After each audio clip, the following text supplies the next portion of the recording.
What's up, everybody? My name is Anthony Brinson, and welcome back to the What's on Your Mind podcast. So, if you guys notice, we in a new location. This will be one of 3 locations I probably use if I'm not in my original location in my apartment with Snorlax when y'all usually see him.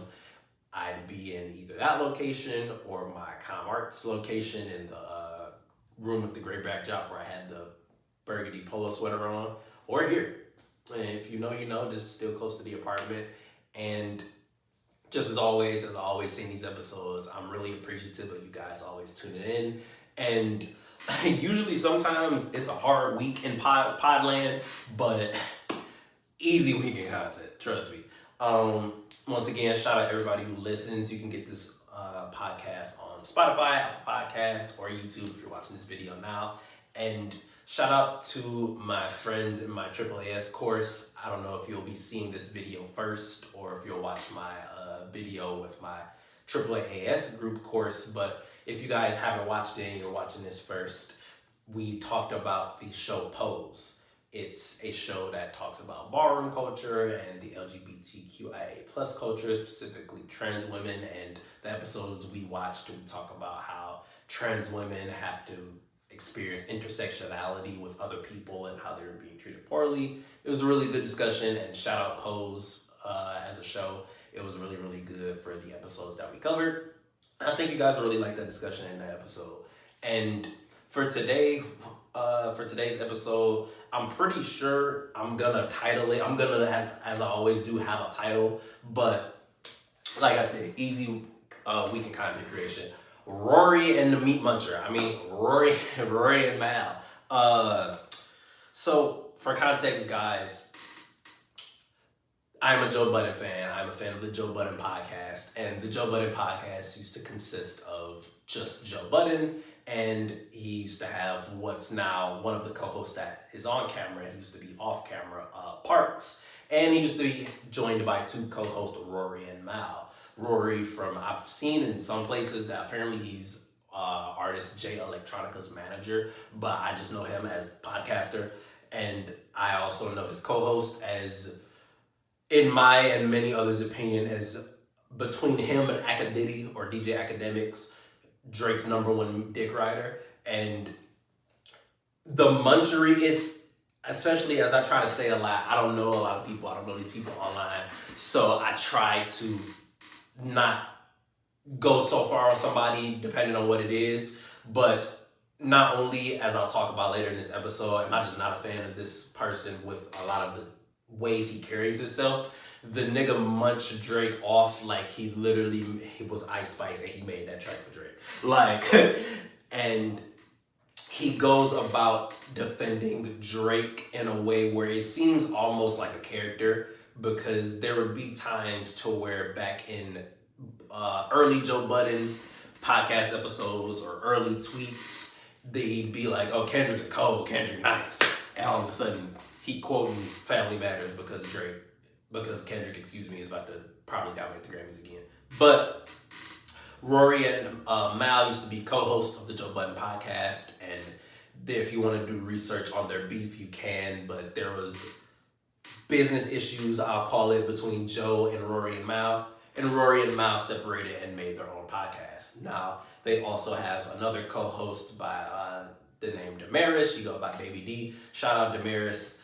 She, of the 3, is the less clownish of the 3, at least in my opinion, but even she, unfortunately, all 3 of them had a hell of a week. So, if you guys aren't aware, another topic for today's episode, the Grammy nominations dropped today. Or they didn't drop today. They dropped, I think a week ago or a couple weeks ago, but their Grammy nominations dropped, and specifically in the rap category, even though I find this disrespectful because it isn't just them 2, and I'll also mention that in a second, but the discussion has been around between if Kendrick Lamar or the Clips are going to win Rap Album of the Year. Now, if you tuned into my last episode that's posted on this channel, you guys already know my opinions on this, but I'll reiterate it in more detail, because with this whole Rory and Mal situation started from them and Damaris hating on Kendrick, and it was hate, as we'll talk about why. they were hating on Kendrick and the Project GNX just because there's a possibility that he may do really good at the Grammys. There was a clip of Baby D, Damaris, and Rory and Mal, one of their episodes where, and before I keep going, I don't tune into the Rory and Mal podcast. I try to give them a chance, especially being a Joe fan. Not only with how much Mal be munching and how just the way Mal pods is just not for me, the way Rory pods isn't for me either. But their content just isn't for me, so I see a lot of their content through clips. And this clip started with Damaris talking about how it would piss her off if GNX sweeps the Grammys. And the clip went on to talk about how she feels the clips should be the one to win more of the Grammys, and it would piss her off if Kendrick won. And Mal had quoted Drake's lyric from the Kendrick diss track Family Matters, where Drake was making fun of the fact that Kendrick gets a lot of Grammys, where he says, Kendrick just opened his mouth. Kendrick just opened his mouth. Someone go hand him a Grammy right now. Where's your uncle at? I'm trying to, like, he started quoting that lyric, saying, like, pretty much the lyric is saying all Kendrick got to do is just literally open his mouth and the Grammys will just award him awards without really earning it. Even though Kendrick Lamar not only has shown throughout his career that the music really shows, Kendrick been cheated on some Grammys too. So it's like, I heard somebody say like the term Grammy darling doesn't even really exist or make sense. And it's just interesting how when certain black artists dominate the Grammys, they're deemed Grammy darlings. But when the Grammys don't award black people how they should, it's fuck the Grammys. It's a really confusing thing with my people, and if we like the Grammys, if artists like the Grammys, I'm just here as a fan. And they went on talking about that, and in my and others' opinion, it seemed like it was more hate to Kendrick than it was wanting anyone else, specifically the Clips, to win Album of the Year, Rap Album of the Year. Because, first of all, to start off saying that it would piss you off if Kendrick and GNX dominates the Grammys, why? And then Damaris, people also called her out on Twitter. Now, I saw this tweet and she tried to delete this before all the other stuff happened. She even tried to side with the Drake stans, saying like, Drake stans thought I loved Kendrick or I hated Drake. And she deleted that tweet. But Screwface Jean, a artist and content creator, also saw the clip I mentioned of her saying that'll piss her off if GNX dominates, and tweeted what I said as well, that he felt similarly to what a lot of people were saying, that it seemed like it was more Kendrick hate than it was love for Kendrick. And it was really odd, especially because it seemed like it was just personal. Like, she's not a fan of Kendrick and she don't like him, and it was hate. And she tried to defend and play the impartial card, saying like, I'm impartial, I don't hate Kendrick, I'm a fan of both. Niggas literally pulled up clips of her saying, I hate Kendrick Lamar's voice. I am not listening to his rap music because I am not a fan of him. I hate his voice. And she go tweet like, oh, you got me. And that'll be bad enough. Let me make sure I'm recording. Because that would be bad enough. But she said something that puzzled me. And I tweeted like, I'm going to talk about this on the pod. Because I feel like I'm in a very privileged and dope position. She tweeted once she got called out for her words and said like, oh, you were lying, and showed that you actually said you hate Kendrick and hate Kendrick's voice. Because she had like doubled down and said like, I don't remember saying that and whatever. Tried to say people playing victim card and all that stuff. Literally had a video clip of how she hates Kendrick Lamar and hates his music. And it's interesting because she tweeted that afterwards she had mentioned how she tweeted that, hey, podcasters are not journalists. Y'all can't analyze our words, and sometimes we go BS and bullshit and say something we don't mean, and sometimes we go change our opinion, but you guys can't hold on to our words and analyze our words. And that really puzzled me because as someone who not only is a podcaster, but is a journalist as well, it opens my eyes to why I feel I or someone like a Mark Lamar Hill would pod differently than a Rory and Mal or a Damaris, because the distinction is important. Podcasters are not journalists. There's a huge difference between how someone may just talk on a mic and how someone may research a topic and give context as to how like I mentioned, I'm giving context of who these people are instead of just talking about the situation as if you guys may know it. I would think that was just normal potting, but when she tweeted that, it made me realize how many people just literally get in front of a camera and just talk.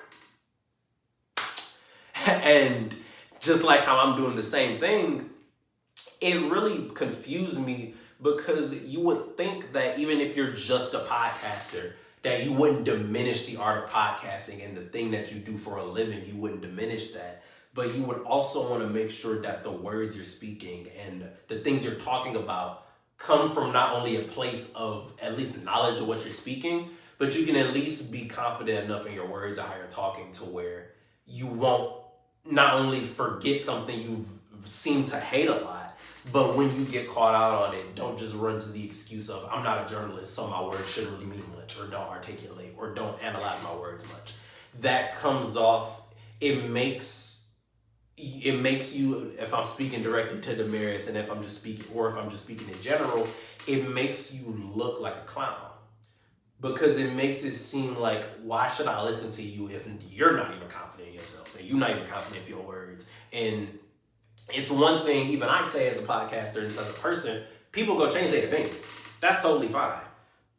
When you go so as far as to say you hate somebody and you don't like them, and then claim to forget it, and she even tweeted like, damn, I probably was listening to Kendrick when I potted that. Like, that make you look silly. Like, that make you look like, why should we take anything you say seriously? Why should we care if there's a huge possibility that you could just literally be lying on the mic? And niggas do that all the time. Like, niggas lie on the mic all the time. That don't make it okay, and you don't need to lie just to be a podcaster. And, gotta sneeze, I'm sorry. Bless him. It's like, you don't have to play a character that you don't believe in just to get entertainment, or just to be an entertainer, or just to get a fan base. I was just speaking to Wanda. Shout out my girlfriend. This is also her Karopi sweatshirt. Shout out, I think Hello Kitty in France, that's from. Really warm. And Gildan, bro. This sweatshirt made by Gildan, not sponsored at all. This shit is warm. Like, I put this on, and I'm like, oh, listen, I'm so glad I bought this for you, and you done worn that bit, because I'm going to wear this a little bit. And she had offered for me to wear it, so she's so sweet. I was talking to Wanda on how I do not want to build this platform while being fake. And I don't want a fan base if you guys and my fan base doesn't know who I am and knows how I am and authentic as a person. And I don't want to be someone who's fake. I don't want to cultivate an audience to where you guys view me as somebody that's just going to say things just to get y'all a reaction. I am grateful that you guys like the things that I say. I would really appreciate if you guys continue to spread my podcast. But I do not give a fuck if y'all don't like what I say or not. If y'all don't watch me. If y'all do, watch me. I'm not going to be somebody that sugarcoats my words or lies or protects things or stand for certain things that I don't believe in. And I'm not going to stand for certain things that are wrong. The more important matter of the Rory and Mal situation is, you would think that this would just stay in music. You would think this just stay in music. I'm unfortunately about to take a crazy turn, and again, you would think that things just stay in music, but we go from talking about how, okay, we didn't hate Kendrick, I didn't say that, that's not true, to, oh, I did say it, this is Damaris. Then we get to Rory, which, if you are familiar with these guys again, this show consists of one white man, Rory, and two black people, Mal and Damaris, Baby D. And we go from Damaris saying that to Rory trying to defend Damaris on Twitter. He came out and tweeted and said, like, wait, so, which, these niggas be trolling. It's why I tweeted the response I gave. Niggas know what they doing, but it's no need. He came out and mentioned how, wait, wanting the Clips to win a Grammy is hating? And I tweeted, and many other people, I tweeted, no, it's not hating. when you start by saying it will piss you off if one person dominates the Grammys and then your co-host specifically quotes a lyric that is making fun of that same person winning at the Grammys, yes, that's hating. No need to be tone deaf. So then this is Twitter got a funny way of Twitter.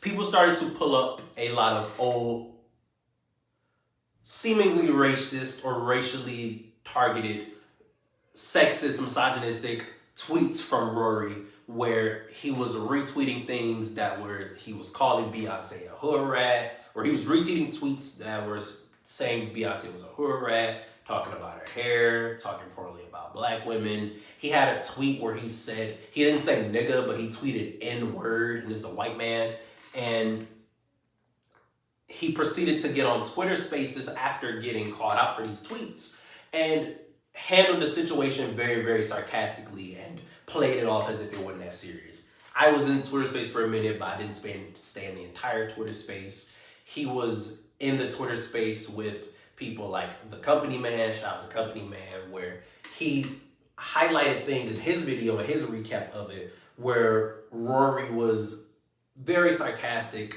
in his tone and his responses to a lot of the black people and a lot of the black women that were expressing why this is a problem. And then, if it doesn't get any worse, Rory went back on his platform, the Rory and Mal podcast, and talked about how he admitted that he handled the situation kind of poorly because for the first 30 minutes, he wasn't taking it seriously. And it took him 30 minutes to realize that shit wasn't a game and it wasn't time to joke around. And he mentioned that he didn't take it seriously at the time, and he found it silly that anyone would question his character in that way. And there's a lot to talk about there, especially because his coon host, Mal, was sitting right next to him talking on how he shouldn't have even tried to defend it in the first place, and Rory was having to disagree with him. But to stay specifically on Rory for a minute. So, do I even feel, I barely know Rory, I barely watch his content. Do I feel Rory is a racist? I don't know. The answer is no. I don't think he's a racist. The issue with these things happen is Company Man said it, Screwface John said it in his coverage. I've said it in my personal life. And this comes from my experiences with white people, with working with white people. It's very frustrating and sad that no matter what, me as a black person has to always worry and have the caution that a white person has said something racist or derogatory about black people. And more times than not, it's always true. And that shit is very frustrating and hurtful to me as a black person and to especially black women for Rory's case, because a lot of the tweets that they pulled up from Rory was from 2012, 2011, 2014. I'm somebody that's like, look, that old tweet shit is stupid. We're in 2025. Those tweets are very, very old. With even that being said, the tweets were still up. And if people in the community are coming to you and saying that those are an issue, for you to sarcastically handle it and diminish it as if it's not a problem just because you know or you think you're not racist, or he has a black kid. This is someone who has a black daughter and has black people in his life, to where I can imagine he probably does find it silly. Like, I'm not racist, I raise a black kid, that's not my thing. But it's always this thing with some white people where they're so tone deaf to where they can't realize how their actions or even previous actions currently make black people feel, especially when you currently in the moment laugh it off or sarcastically handle it as if it's not that serious. And especially when black people have to always have this worry that there's a white person out there speaking poorly on us, but in our face or on camera smiling or even next to black people, but have those things said, it makes us think who really playing in our face or who really love us or who really care for us and who don't. And it's sad that somebody like a Rory would have to get that judgment on him because he's someone who literally has a black kid who is around black people. And unfortunately, I shouldn't even know what family he has, but academics' weird self has not brought to my attention his family. And just to get into that, you would think this situation, we just stop here. And actually, before I get on academia weird ass, Mal, Rory's co-host, While Rory's in the middle of saying like, hey, there were black women who felt some type of way while I was trying to handle this, and I handled it very poorly, and I should have handled it better. Mal is sitting there next to him saying like, you shouldn't even been in there. Like, you should have handled it dismissive. You shouldn't have took it seriously. Because those people weren't in there to really care about what was going on. Nobody child starved. They was just in there to clip you up, and you shouldn't have took it seriously. And to give that nigga the most grace, I can get as a friend, he's saying like, bro, they didn't really care about you, they just want to set you up. But it makes you look very coonish and very stupid when the white person is trying to apologize for how he hurt the black community, and you're right next to him as the black man telling him how he shouldn't have been there apologizing, how he shouldn't have had, how he didn't have to do that, how he should have handled it poorly, how he should have been laughing about it. That makes you look like a coon, and it makes you look very crazy as a black man, because that is a white man sitting there literally trying to apologize to the women of your community, and you're sitting there telling him how he should not do that, and how he shouldn't have even been there, how he shouldn't have did what he did. I actually feel like, while the Twitter spaces, he probably shouldn't have went Twitter spaces, I definitely feel like you should have spoke about it. And I definitely feel like you should have apologized. And it could have been as quick as, hey, those were old tweets. Those are very inappropriate tweets. I'm sorry to anybody I hurt, and those tweets will be taken down, and I will not speak that way moving forward. Off the dome, 15 seconds. Like, that jump is not that hard. And it makes it look like whether you see those tweets or you hear Mal as a black man saying the things he said next to Rory, it makes the entire apology look terrible, and it makes the entire situation look terrible. Because now you got one of your co-hosts being deemed a racist, another one being deemed a coon munch eater that's been deemed, and not even Damaris look crazy. To where it's like none of y'all, all of y'all credibility is dead. And it sucks. Because I would even go to defend them and disagree when people were tweeting things like they're not hip hop media. Damaris is very needed in our culture as a black woman. There's not a lot of black women in our space, whether it be potting or just talking about hip hop. You got Gina Views, you got Damaris, and there's not that many after them. And she is needed in her space, especially with them two idiots. And it seemed like she, unfortunately, is the perfect spot with them. But she's needed in their podcast, needed for our community. And even those two idiots, for better or for worse, they have a spot in the community to where they're at least a voice for hip hop. So I wouldn't go as far as to say they're not a voice for hip hop media or they're not hip hop media, but they're dumb and they look like clowns. And it very sucks to say that and speak about them as internet personalities because I don't know them in real life. But when they get on a camera and speak the way they do and look the way they do, especially Mal, it makes all of them look crazy. But if you would think that the situation doesn't get crazier than that, this nigga DJ Akadiddy, and for reference again for why I call him Akadiddy and do not like this man out of all the reasons, he's put his hands on black women, he said many poor things on black women, he said a lot of weird things about the black community, he's famous for highlighting Black Death in Chicago with the death of Chirac, and for the current reason why I call him Akadiddy, he got banned and lost his platform on Twitch for talking very sexually inappropriate to a little boy. To where the little boy had to kept telling him that I am uncomfortable, you should not be saying this to me. I am young, like don't know, you should not be speaking to me this way. So that nigga's weird. And for some reason, for context, him and Rory have had ongoing beef for years. To where academics found it okay to kick him while he down. And he's so culturally tone deaf, he thought that this would be an up. He tweeted a picture of Rory with his daughter at the playground saying like, hey, you came to my house some years ago being all hard. Well, nah, I got the drop on you.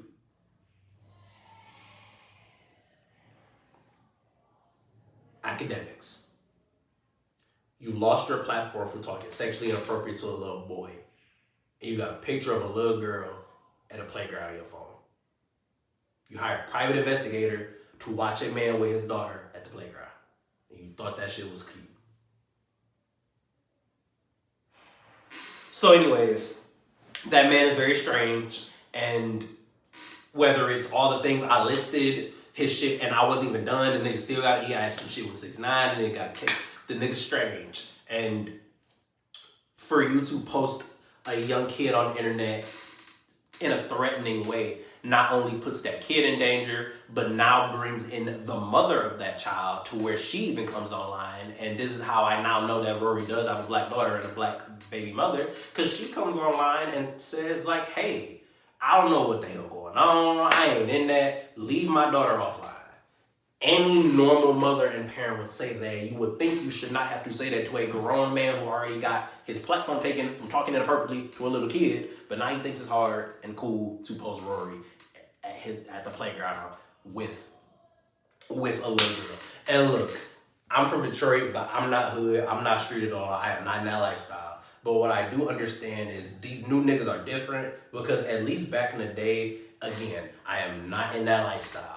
But even I would hear people say, like, when it comes to women and kids, that is off limits when you even come to that lifestyle. So these new niggas and these new people, I don't understand, to where even gangsters used to have, even some of the deemed worst people would have rules and standards for women and kids. But yet, your weird ass telling some, oh, Rory, don't like black women? At least that white man is taking care of a black daughter. You are single-handedly have been a problem for the black community and black women ever since you've been on that platform, time and time again. To where it's the pot calling the kettle black, it's the Spider-Man meme, both of y'all niggas, all of y'all niggas look crazy act. This is not no, hey, look at him, kick him while he's down. Nigga, you look like a clown. Even while Rory is in the midst of a racist, sexist, misogynistic looking tweets, whatever, and line, you still come out looking weird. What that say about you, Dak? What that say about DJ Academics? But with that being said, all of this started from Grammy nominations. All of this started because of Lil L, Kendrick Lamar, and GNX. If you guys have been watching my content for a while, if you watched the last episode I posted, and if you see the necklace I'm wearing, you guys know what the project GNX means to me. This month of November, while I'm recording this, is actually the anniversary month of when my grandmother passed last year. And GNX released a week right before my grandmother passed. And then not only with my grandmother, but a lot of other things were going on in my life, to where GNX, it was one of the first moments in my life when GNX dropped. I felt that moment of thinking, I remember where I was when a project dropped, or this project changed my life. It literally, for however long that project lasted, from Whacked Out Murals to the last song, I think Gloria on GNX, it genuinely helped my mood. It helped me feel better. It helped me feel great. And to this day, that is my favorite Kendrick Lamar project, and I feel it's his best project and some of the best music he's made in his career. And I saw somebody else tweet, and I agree, it's just some of the most fun he's had in his career. And if I would have said Glorilla was Rapper of the Year for 2024, but the year 2024 that Kendrick had, 2024 Kendrick was a run that I don't think is going to be matched for a very long time. And so with that being said, if I had to vote for album and rap album of the year, it would go to GNX. Let me get that and state that fully and get my bias aside. With that being said, to every Kendrick stan out there, to every Clip stan out there, and to all the other rap albums that I'm going to highlight that are really good that got nominated, it is okay if GNX does not win. It is also okay if GNX do win, because it's an amazing project that released alongside some other amazing projects. I'd go over all the Grammys, or most of the Grammys, when they actually happen in 2026, but one of the Grammy nominations categories were for Rap Album of the Year, and some of the nominations were Kendrick Lamar's GNX, Clips, or The Clips, Let God Sort 'Em Out, Glorilla and Glorious, JID for God Does Like Ugly, 2-4, and Tyler the Creator's Chromacopia. Now, when I tell you I just listed 5 of the best projects to be released in the past year and a half, it would be an understatement. I genuinely feel like all of those albums I named are perfect albums, and that's not something that comes from me lightly. And my definition of a perfect album is every album, if every song I feel is good, if I add every song in my playlist, every song could stand out to me. Those are some of the criteria I give from a perfect album.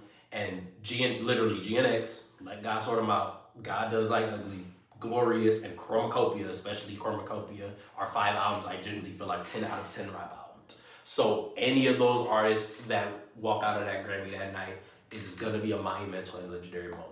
If after all these years, almost 20 years, I think they said 16 years since the Clips dropped their last project. If Malice come from out of retirement and damn near be the rapper of the year and walk out next year with some Grammys, especially for rap album of the year, especially if they get album of the year, phenomenal. If Glorilla get it, especially as a black woman, and a lot of people, like I said earlier, are framing this as a Kendrick Clips conversation. God Does Like Ugly from JID was a phenomenal project, and Glorious from Glorilla was a phenomenal project. And TGIF, there are also some songs for category for, I think there's Record of the Year, Song of the Year, Rap Song of the Year. They divide it all up, but like TGIF from Glorilla is on there. Chains and Whips is on that category. For this category, I think it was Record or Rap Record of the Year, one of those categories. They got TGIF going against Chains and Whips going against TV Off. And it's like, those are all great, great songs. If Chains and Whips get it, deserve, and Kendrick will get that Grammy. If Glorilla get it, great. Back to the rap album of the year. If Glorious gets it, people making this to be a Kendrick Clips thing. If Glorilla walk out with that Grammy, I am not gonna bat an eye. If Tyler walk out with that Grammy, I am not gonna bat an eye.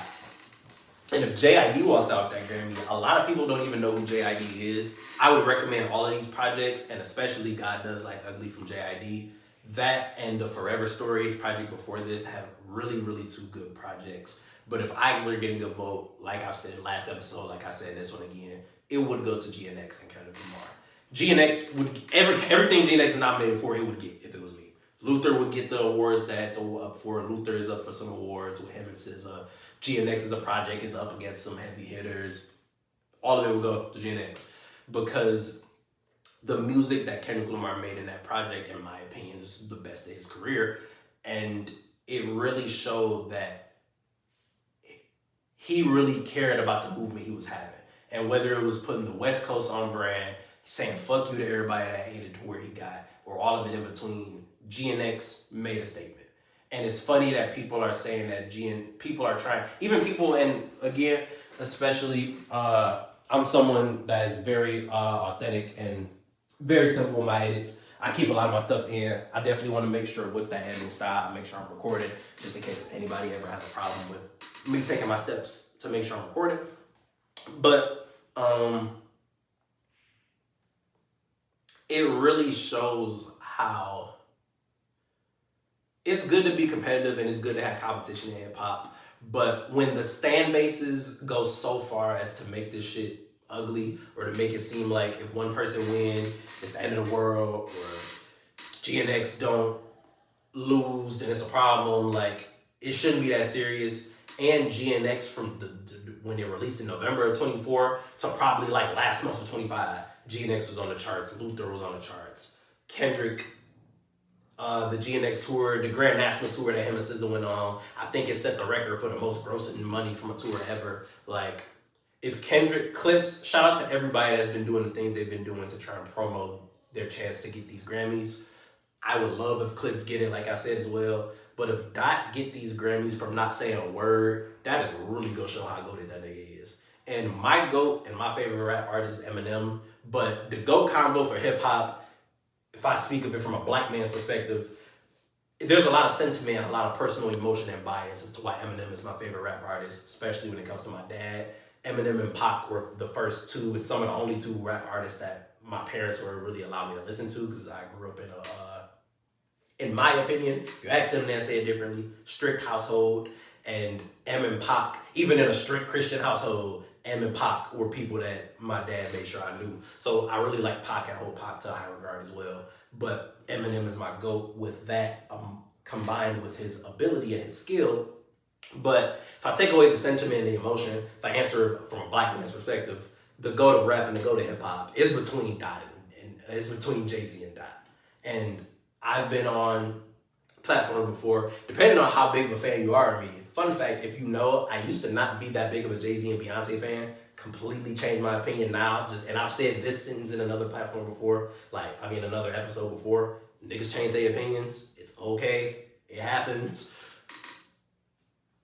Jay-Z and Dot is between them in terms of GOAT combo. And especially since I grew up with more Kendrick, the answer for me for the GOAT, it'd really be Dot. But I just learned there's a Jay-Z lyric for everything, and so many people reference Jay-Z so much, and Jay-Z was the definition of authenticity and just fire in hip-hop.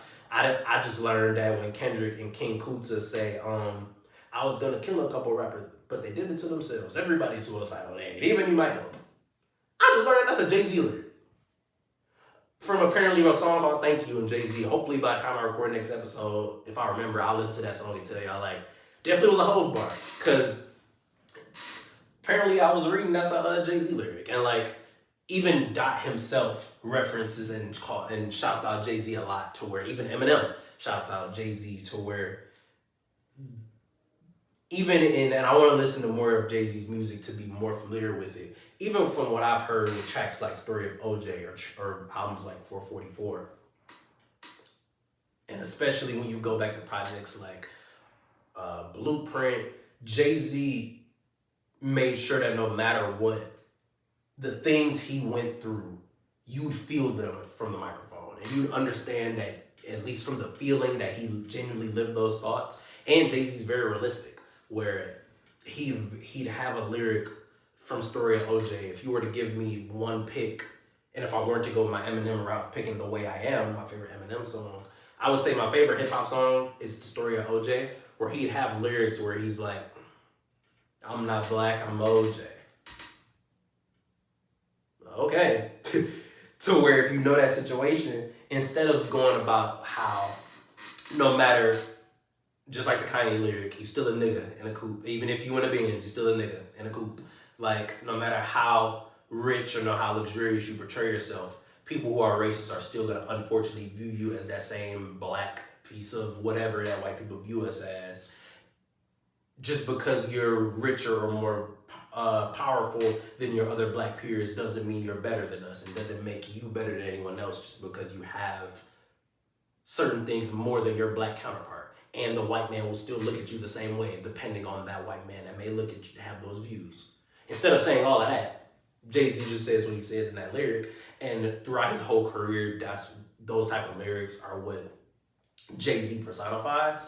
And I don't want to go on a longer rant, no more verse back on with Jay-Z's music. But J and B are two people that felt like they were proud to be black, and they put that in their music. And they made that known that their blackness was never going to be thrown to the side for their success. And I just love that for them. J and B and Kendrick rant aside, I feel like one of the bigger important pieces before I end that Grammy conversation is, I think they said no rapper has won Album of the Year since Outkast in 2004. I was 1 year old at that point. And that's if the Grammy, and the Grammys happened before my birthday, so I wasn't even 1 year old fully since the last time a rapper won Rap Album of the Year or won Album of the Year. And GNX and Let God Sort 'Em Out are against people like Bad Bunny and people like Justin Bieber. And if one of them can pull off the award, I think even Chromacopia is in there for Album of the Year as well. If they can pull that off, it's genuinely going to be impressive for not only black artists and hip hop, but for black people. And as I'm recording, my gorgeous girlfriend is at the door, teasing me. Shout out Wanda Biggs, shout out my girlfriend, and shout out, I think her Twitter, her ex is BlueJ8. Shout out my baby and follow her on all her platforms. And she probably streaming right now if I'm recording this. So whether you watching this, no matter when you're watching this, she could be streaming right now. So watch her stream. But other than that and the Grammy noms, I just want to end that convo by saying, like, look, it's black people in the Grammys have an odd relationship from my understanding, from what I've seen. And these awards and those awards, whether you win them or not, it doesn't make the art feel any less significant. People like Mana Leo dropped amazing projects, Cardi B, and I think those two specifically dropped after the Grammy for 26, were eligible for 26, but all of those projects are amazing, and there can only be one winner. And especially for black art and especially hip hop is in the best place it's ever been. Doesn't matter whether they're charting or if everybody don't chart. Good music is out there and good hip hop music is out there. And if you don't like the stereotypical things that come with hip hop, if you look just a little bit further, hip hop is in a beautiful place and there's great music out there. There's music that wasn't even recommended for the Grammys. Chance the Rapper released a phenomenal project that wasn't recognized. Freddie Gibbs, Alfredo 2 was really a rap album, and those are just rap albums. I will always stress, even as somebody that speaks a lot about hip hop, get your music tastes more out there. I lost my train of thought of how I was gonna say that. Listen to more music. Don't just listen to one genre. Don't just listen to hip hop. There's a lot of music out there, and you'll learn, at least in my opinion, appreciating other appreciating other genres will allow you to see how dope hip hop is. Like a lot of stuff, I don't just speak biasly as a black person. A lot of stuff comes from black culture and hip hop, and being black is beautiful, and black shows in so many other genres and in every other genre of music, it'll make you appreciate hip hop more. At least in my opinion. But moving on, I want to make sure I remember my list in my head because I was about to say I'm not going to do it to y'all again. I already walked away. But shout out to my YouTube viewers out there and even though I usually try to make sure that we're still recording, my silly self swiped out the recording and stopped recording. So I'm back. But I definitely wanted to make sure that I hit everything on my list, especially with that Rory and Mal thing, because they could have got we was recording before that, before I cut. It was already 42 minutes just from them topics alone. But if you guys don't know, in my personal life, and for a very long time, I'm a big WWE fan. I'm a big wrestling fan, and I stopped watching when I first got to college, but thanks to LA Knight and the Bloodline and Roman Reigns, I started back watching about I think late 23, that's what that was, a mid to late 2023. And recently, wrestling hasn't weekly televised wrestling hasn't been in the best spot, at least in my opinion, with a lot of the booking and matches. But wrestling is in a really good spot and the best it's ever been in recent time. And if you aren't aware, for people that have been growing up on wrestling or for people who were born in the early 2000s, John Cena is approaching his retirement. First of all, if you're like me, especially for somebody that stopped watching wrestling for a minute, you John Cena's still wrestling? But John Cena is still wrestling. He's retiring at the end of this year. And he's been wrestling for so long. He's been doing so good for the community and the company that in the show, he's literally deemed the greatest of all time. And even with getting that greatest of all time moniker, and earlier this year, he got his 17th world championship to break the pretty much imaginary record of the most world championships in wrestling in WWE history. Because I think Ric Flair had more than that. You lose the count sometimes. We just go give the record to John, breaking Ric Flair's record. But even with that, the one thing he wouldn't and didn't get in his career that eclipsed him was the Intercontinental Championship. And recently, this past Monday, John Cena defeated prodigy, damn near best heel in the company, Dominic Mysterio, for the Intercontinental Championship to become a Grandslam champion. John Cena has now had every championship in the WWE. And it was a dope moment to see. It was really cool to see that after a very long, luxurious career, John Cena finally able to get that one prize that has ran away from him all these years. And it's crazy to think about how John Cena is literally about to retire in a month. Because even my girlfriend asked me, how do you feel about John Cena retiring? And to be honest, I'm a CM Punk fan. Other than Stone Cold Steve Austin, CM Punk is my GOAT and my favorite wrestler. So I'm cool. Andy Award and CM Punk is world heavyweight champion at the moment. So I'm doing great. And Roman Reigns still exists. I'm doing good. But it does become crazy when I think about how John Cena started wrestling damn near when I was around the time I was born. LeBron James started playing basketball around the time I was born, and both of them are about to retire soon.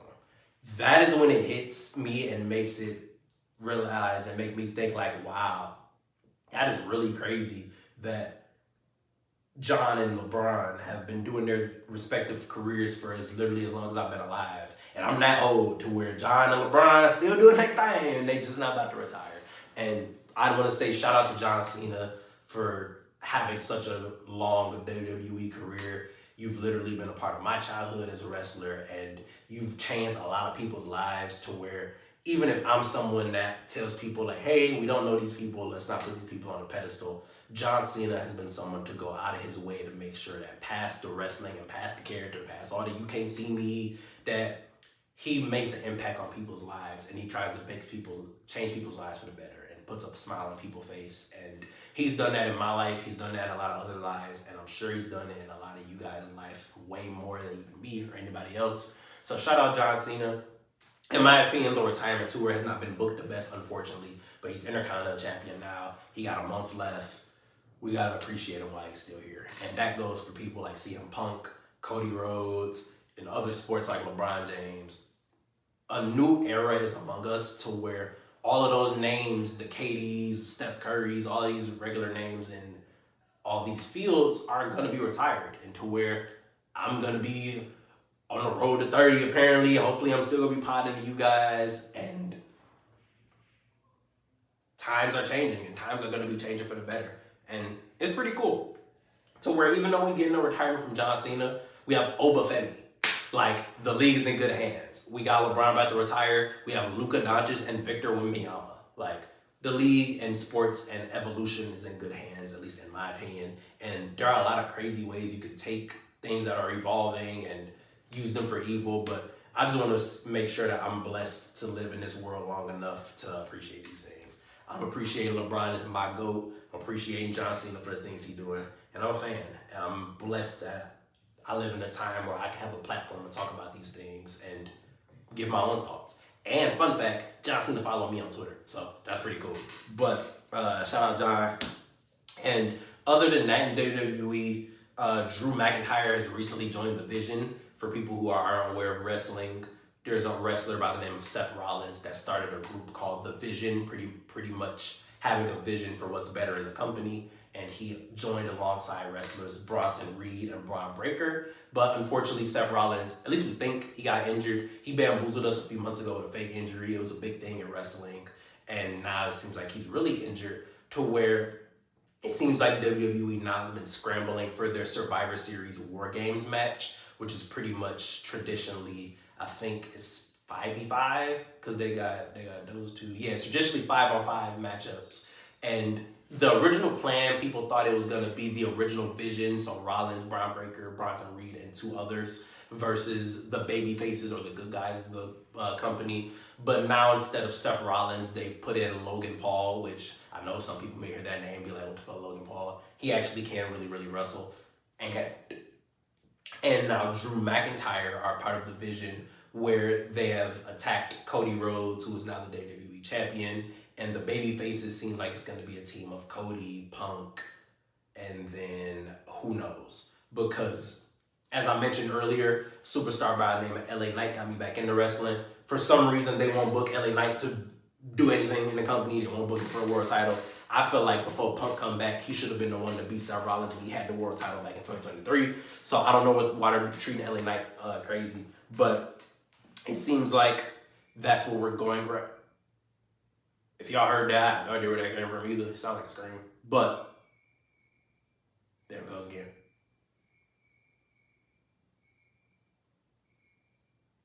If y'all hear that, I don't know what that was either. But Seth Rollins, without him being there, now it seems like there's not really a main target for War Games. He's just kind of doing shit, which, okay, cool, that's great. And apologies for that noise. I have no idea what that noise is, like I said. But I'm just here for it, to be honest. Like I mentioned, weekly WWE television hasn't been the best recently in this build, but according to other content creators like Santi Zap, shout out Santi, this is one of those slow periods of wrestling content for content creators and just content from the business anyway. And I've been watching wrestling for a long time now. Survivor Series used to be better, but it is what it is. I'm still gonna watch. I'm not gonna be one of those people that complain too much while I'm still watching week to week. It is what it is. And what I will call out for wrestling, though, is recently in the business, there's been an issue with rapper Westside Gunn to where in a lot of his music, he would put a lot of WWE references and stuff in his music, and he expressed that there hasn't been a lot of fair treatment or really a lot of acknowledgement from the company, but he still wanted to support them anyway. He still supports them. He still tries to go to shows, and he went front row to a show, and they removed him out the company for no reason. And what makes this combo interesting is at first I just thought WWE was treating West Side Gun poorly, but shout out to Ice on the Joe Budden podcast. He reminded me that West Side Gun has a wrestling promotion. Don't know what's going on outside of my recording, but and Ice had mentioned that I ain't gonna lie, if I'm the owner of a company, you can't sit front row of my company if you're my op. Me personally, or you can't be in there at all. I think Mark on my Hill mentioned that he wouldn't just allow him to be front row, and I said you just can't be in here at all. And yes, I would kick you out as well. If it's me and you have a opposing company, to be honest, I let you sit front row. I mean, if you're paying money to be on my show and you sit in front row and you're paying the prices, do what you do. I'm not probably gonna pan on you or like give you a lot of promo, but I mean at the same time, I would probably monopolize. I try to work with and probably work with you because they work with other companies. So I don't know. It seemed personal with WWE. I feel like that's very poor treatment of West Side Gun, especially as a hip hop artist, especially with Black culture. You never do well going against Black culture. And if you have a Black artist that is giving you free promo in their music and they do not have to, and apparently WWE tried to wanted a lot of his stuff removed, wanted a lot of their content removed from his music, a lot of songs taken down and junk, and they just treated him crazy. So that's very disappointing to hear from the company. But this is the same company that didn't say anything for Black History Month this year. Same company that has a very questionable history with its Black wrestlers, if you do say the least. I mean, shout out people like FD Signifier that's covered stuff like that. And it's just really disappointing sometimes how WWE handles Black people and Black issues. And it sucks. But shout out West Side Gun and shout out WWE. I hope that they're either able to get that issue resolved or West Side Gun is able to get that figured out. But it is what it is. And other than that, I'm really grateful for you guys tuning in to this episode. And before I end this episode, since it was in my notes, I want to say real quick, leave people's relationships alone. For reference and for context, Pusha T announced that him and his wife are introducing a second child. And for some reason, people found it necessary to comment on their relationship, including someone like Drake, who liked a post about the age gap between Pusha T and his wife. On one end, that is none of my business, their age gap. While on the other end, Drake, and I'm gonna look at the camera before I end this episode, you out of all people go like a post like that, you was just in a courtroom crying because Not Like Us is getting pushed a certain way. Certified lover boys, certified pedophiles. Like, y'all niggas crazy. And with that being said, I'm really grateful for you guys for always tuning into my episodes. Thank you so much for everybody that tuned in to the end, especially with the latter half that got cut off from the original. And I really hope you guys always tell me what's on your mind. Thank you so much for joining me for this episode. And till next time, guys. Peace out. And again, shout out my girlfriend. Shout out Wanda Biggs. Shout out her stream. Follow her everywhere on her platforms. Her name's BlueJ8 on X. Wanda, like with a W, and then like WANDUH on Instagram. And if you know where I'm at, you know where Wanda's platforms at. If you know where my links are, she's in my profiles. Make sure you check out her streams as well. Make sure you guys keep checking out my episodes. And till next time, peace out, guys.